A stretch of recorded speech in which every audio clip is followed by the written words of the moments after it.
Rich Rosen, founder and CEO of Fastcall, August 2019, and I want to talk for a few minutes about inbound call routing and particularly some different options to set up inbound call routing, some more advanced options. So when an inbound call arrives, on a phone number that's either assigned directly to a user and a user phone or as part of an ACD, the application is going to look for two different routes. For a phone that's assigned to a user, we're going to look for the user routes, which are here in the user settings under inbound routing. In this case, I have Ring set up with a SIP phone and soft phone, so it will ring both. SIP phone and soft phone are handled a little bit differently um, inside the application, and we have actually a separate video on that. But this is my user route. When an inbound call arrives, the application will look for the user route, the ring time. Will also importantly look for voicemail if we ring through 20 seconds. It's also going to look at the user status. If the user is on an outbound call, um, the the on a user phone, the inbound call is going to take the next route. So if this route is not available, the call is going to go to voicemail.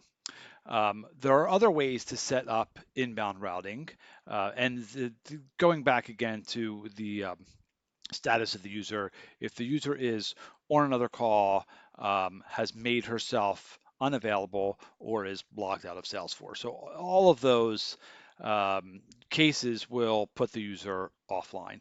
We do have some settings, some missed call settings, which will automatically log a user out after a certain number of calls. So I want to talk a little bit about um, the ACD options and some other ways that we can set up inbound routing, particularly for a user. So the phone is assigned to a user, takes the user route. That is the simpler setup for fast call and definitely the most common. We also do have the opportunity to create an IVR, and we can have that IVR set up for a group of users, or we can have an IVR set up for one particular user, and there are some advantages to that. So here I am in the application. This would be set up by an admin. Um, Under call logging, IVRs, and I'm looking at a call transfer IVR. I can give it a name. I could have an introductory message if I wanted the call to be answered with an introductory message, and that's actually one advantage over a user phone.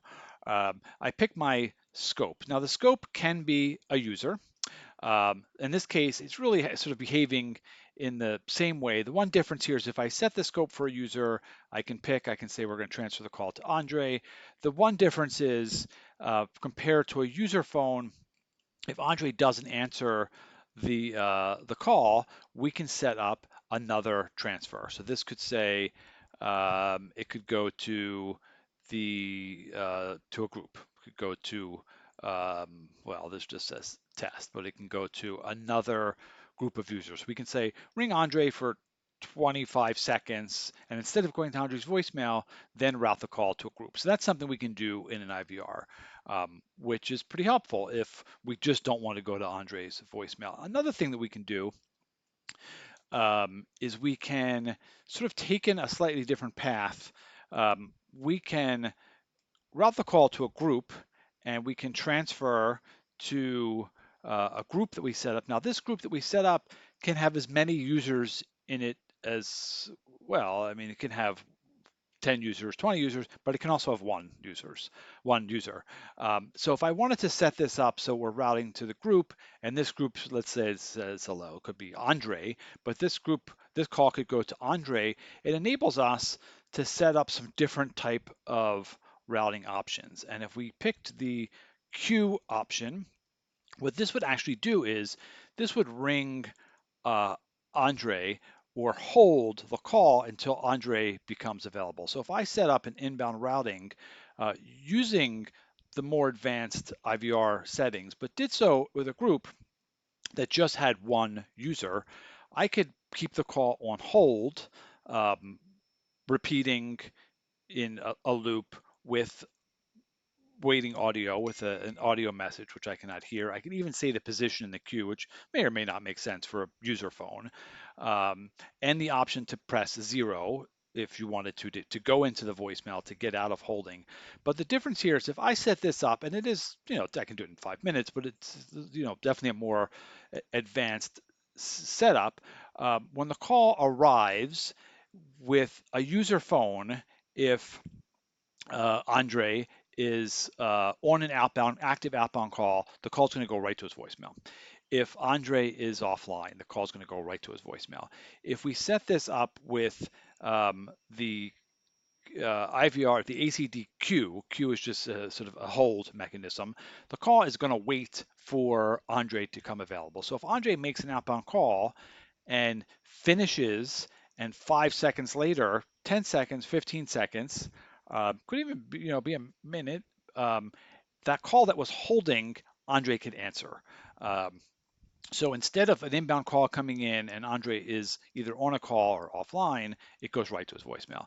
If we use this queue, the call is going to come in and it's going to hold in the queue until the status becomes available. Then we'll ring Andre. So if Andre hangs up an outbound call, that inbound call, he can then be available to answer that inbound call.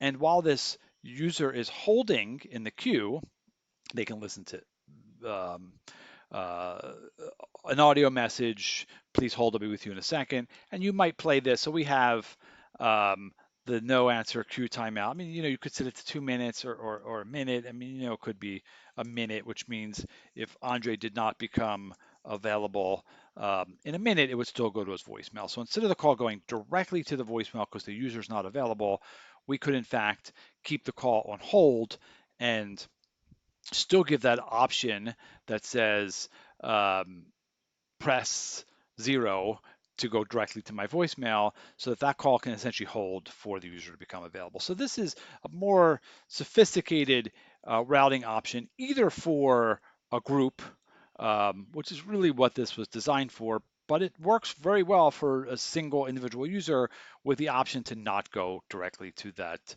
um, user's voicemail. And this option, IVR option, like others, also has under the no answer IVR, you could again either go directly to Andre's voicemail, and you would just set, in this case, you would set Andre as the missed call owner, so it'd be Andre's voicemail, or you could send the call back again to another group or to another IVR if you wanted it to be answered that way. So hopefully this made sense, just something that has come up recently, so wanted to share it. If you have any questions, shoot us an email, info@fastcall.com, and hopefully the video was helpful.